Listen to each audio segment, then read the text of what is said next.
యుద్ధం ముదిరిపాకాన పడబోతోంది. Israel Hamas వార్లో ఇప్పటిదాకా Hamas పరిస్థితి దాదాపుగా తొక్కగలిగింది ఇజ్రాయెల్. వాళ్ళిక మానవ హక్కులు, పౌర హక్కుల పేరుతో మానసిక యుద్ధం, న్యాయ యుద్ధం ఇట్లాంటివి చేయించే ప్రయత్నంలో ఉన్నారు. ఎప్పుడైతే గాజా లోపల ఉన్నటువంటి ఈజిప్ట్ సరిహద్దుల దాకా కూడా వెళ్ళారో అక్కడతో చాలా వరకు కంట్రోల్ అయింది. ఇప్పుడు అందుకని హమాస్ దాడులు మెరుపు దాడులు లాంటి, అంటే గబక్కనెళ్ళి ఒకళ్ళని చంపేసేసినో చిన్న దాడి చేసినో మేము సాధించామని చెప్పడం తప్పించి లేదు. ఇంకా మిగిలిందల్లా ఓన్లీ ఆ బందీలని విడిపించడం వరకు మాత్రమే.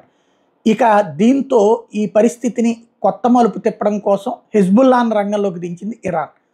హెజ్బుల్లా పెద్ద ఎత్తున దాడులు చేస్తుంది, ఐరన్ డోమ్ని దెబ్బతీస్తూ దాడులు చేస్తుంది. ఈ నేపథ్యంలో హెజ్బుల్లాకి సంబంధించి కీలకమైనటువంటి హెజ్బుల్లా మీద దాడికి అమెరికా సిద్ధమవుతుంది.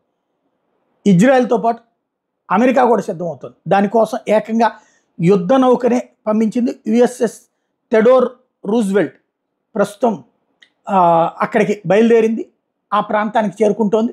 అంటే అక్కడ లెబనాన్లో ప్రభుత్వాన్ని పక్కన పెట్టి నడుపుతున్నటువంటి హెజ్బుల్లా మీదన భారీ దాడులు రాబోయే రోజుల్లో జరగబోతున్నాయి.